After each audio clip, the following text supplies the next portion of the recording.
Well, hello, my YouTube friend. Believe it or not, that's the first time in my life, in my YouTube life, or Instagram life, or social media life, that I will do a retake on the video. Because I did a first take, and after 5 minutes, I just figured that I was only talking about the issues that you can get with makers, and not even starting the review of the knife. So I'm going to try to make it faster, so we can get to the review.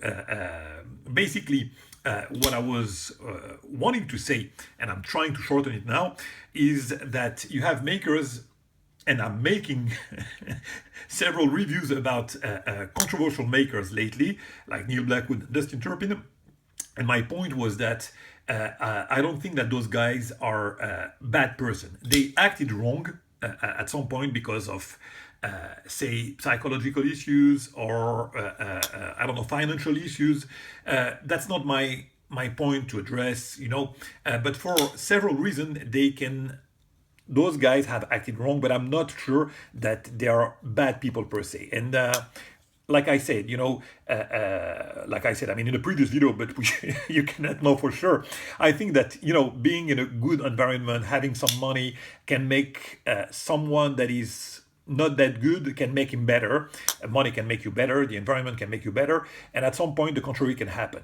But basically, your nature is either good or bad, but it can be better or lesser good at some point. And I think that the nature of those guys is not wrong, but they are put in a situation where when they acted wrong, and that's a concern. So it's already 2 minutes. I'm not gonna go further on that and just address the issues that Dustin had with the guy, and I wanted to address it. You know what? Let's not do that. He had those issues. He managed to resolve those issues. And now it looks like Dustin is working to get back on track, to become again the maker he used to be. And the first deal that he made after those issues was this one, actually, with those prototypes. He made 3 of those turmoil, and he chose, sorry about that, I almost, I don't know, was choking, naturally choking, I don't know why. The name was very accurately chosen because he was in a real turmoil lately, and that's a great name for that knife, actually. So he made 3 of those are the 3 prototypes of the turmoil, and the deal that he made was really smooth. I mean, that deal was really, really smooth. I mean, he sent the knife to France, took care of the shipping fees, just not even charging me more than the knives that he sold, the 2 other that he sold in the United States. He delivered on time. So yeah, like I said, I think that really Dustin is going back to a professional way to deal, and I mean, it's for the better for everyone, honestly, for him, because anyone deserves to make a living when he has the craft and the artistry that this guy has, and all the customers have also to be treated with respect, and be confident with the maker and the man they will give their money to. So like I said, it's the first of the new era, hopefully, for him, and hopefully we'll continue that and making great knives as this one that we're going to review now, and be still a good professional. That's, like I said, the better thing that I can hope for everyone. So what do we have here? Like I said, this is the turmoil. As you can see, one of the 3 prototype. First of all, the box, those small pelican box. He's always presenting his knives with that, and that's something that a lot of makers should take also.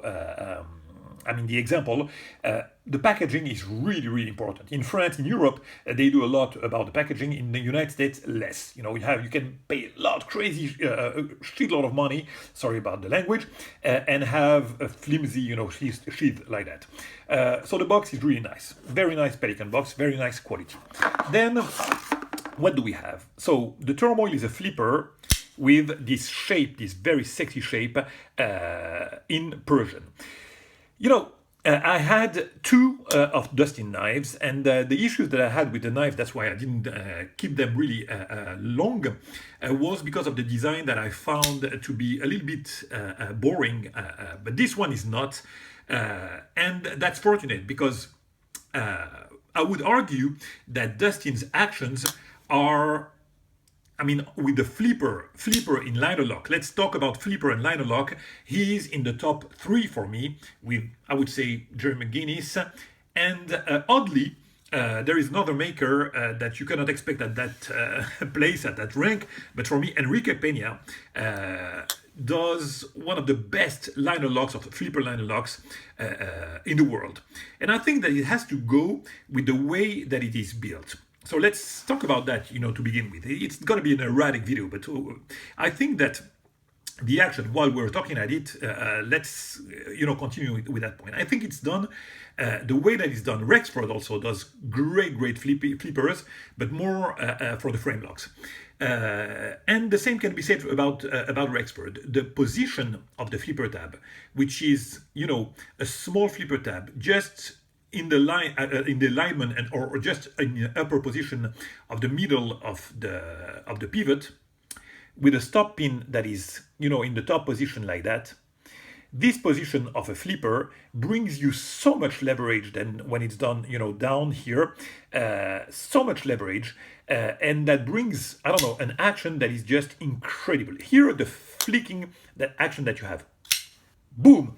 RJ Martin, I forgot to mention, of course, RJ Martin also is one of the top maker also for the action, but this is what I'm talking about. I mean, we are talking here, but RJ Martin has a big flipper tab, so the leverage is even bigger, and his detent are so strong that sometimes you would need the big flipper tab that RJ does. I mean, if you believe me, if RJ were to make a smaller tab like that, you wouldn't be able to open it because the detent is so strong that you wouldn't be able. You need to get the leverage of the long tab.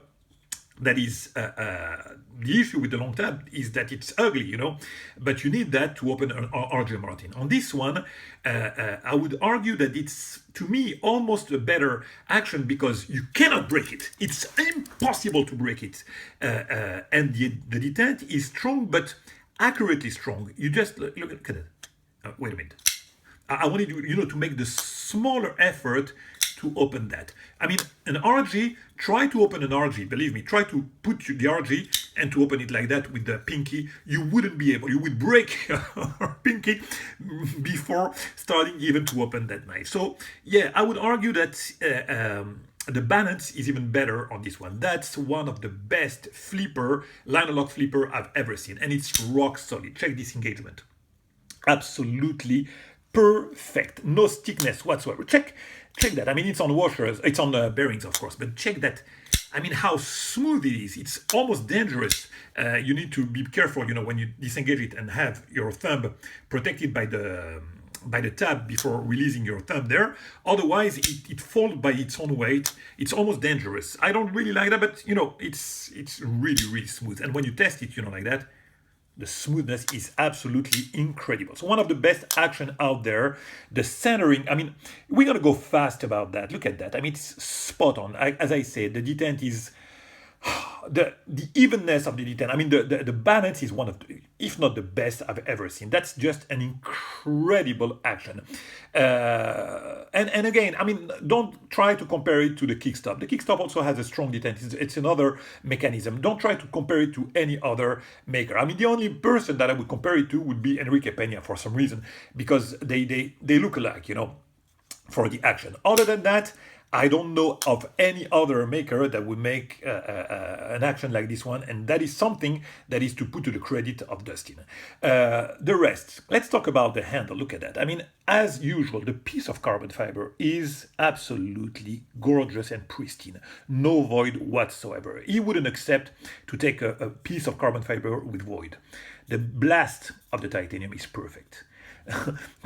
the junction is not here. Those are two different materials. You don't feel. Believe me, I swear to you that you cannot feel the difference even between the material. That is incredible. It's just like almost if he put a finish on his carbon fiber and the titanium in a way that you don't feel it. No gap, of course, and not even a difference between the material. The same on both sides. Here also on the spine, absolutely perfect. The pivot, look at that. Check that pivot. Flush pivot here. Beautifully done. I mean, he's a master also with the pivot. He's a master about a lot of things. The clip is a regular clip. I mean, we're not going to discuss a lot about the clip, Bead Blast as the bolsters. Very, very nice. On the back, I think he made a piece. Look at that. I mean, the contouring that you have on the back spacer is excellent. I think he made two pieces of carbon fiber. I'm not sure that you can buy a material like that with this kind of, in-between piece of, I think it's titanium, and it's contour, look at that. And I'm pretty sure that he built this back spacer, so that's two pieces of carbon fiber with in between, like a semi, a semi carbon fiber with a piece here of titanium that is contoured, as you can see. Very nice. I absolutely adore when you free, your knife from holes. The lanyard holes are to me, it's a blasphemy for a knife. It's such a beautiful knife like that. You wouldn't want to have holes on the handle. So for those of you who like lanyard hold, that's the best way to put a lanyard for me. Absolutely excellent. And here also absolutely flush everywhere. The liners, of course, have the same bead blast finish than the bolster, and that's a very, very nice touch. Not a tremendous amount of contouring on the handle, but yeah, just a little bit. But just an excellent and impressive work. The action, I've talked about that already. Now, let's talk about the blade. That's absolutely what I adore on it. You know what? Just a little issue. As it was for the Strife, there is a little on this one. The Strife was a tremendous discrepancy between the blade length ratio, the blade handle ratio. On this one also a little bit. I mean, you see that the blade is a little small compared to the handle.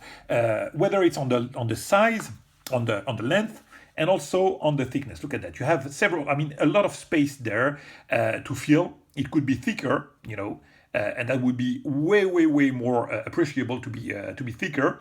And it could be the design could be a little bit different. It could be longer here. You have some space left on the tip here. It could be longer, and the cut could have been less dramatic, in order to have more width. Look at that. I mean, it's plunging there inside the handle. It could be less dramatic, a little bit less dramatic, in order when it's open to have more width here. But that's just the only thing that is a little discrepancy. Other than that, look at the sexiness of this blade. The hand rub is, as usual with Dustin, absolutely phenomenal. The grind is exquisite. Look at this little tiny recurve that you have here. It's such a beautiful, oh man, this edge is fantastic. The recurve here, the long angle that you have here, the long convex that you have here, beautifully done. The swedge, when you look at it from distance, you almost can think that there is no swedge, but there is a swedge actually, and it's very nicely done. Look at that. And here it almost resembles, to the overall shape of the blade. Look at that. Absolutely, absolutely gorgeous. The jimping is very even and very effective. You also have what I like here, which is a choil for a front. When you want to use it for front task, you have the choil here, and the jimping is very, very effective with the little ramp. That not really a ramp. No, it's not a ramp. But the jimping is really. I mean, I haven't tested it, but for a small cutting task like that, it's really, really, really efficient. On both sides, it's great. Very, very nice. The contour, look at that. I mean, it's following the line of the spine here. Here, the tab is following the line of the choil here. Everything on this knife screams perfection, and it's an overthought knife. I mean, all the details are absolutely brilliant. So, yeah, like I said, we are heading to the 15 minutes. I think that I made my point. I mean, there is nothing bad in this knife. I mean, I would argue that everything is absolutely perfect, minus, I would say, the little discrepancy for the blade handle ratio. And of course, if you are willing to accept Dustin as someone that you would invest in, you would be really happy with one of his knives. And with that being said, my friend, I will leave it at that and catch you very soon for another video. It was a pleasure to do this one. Bye-bye.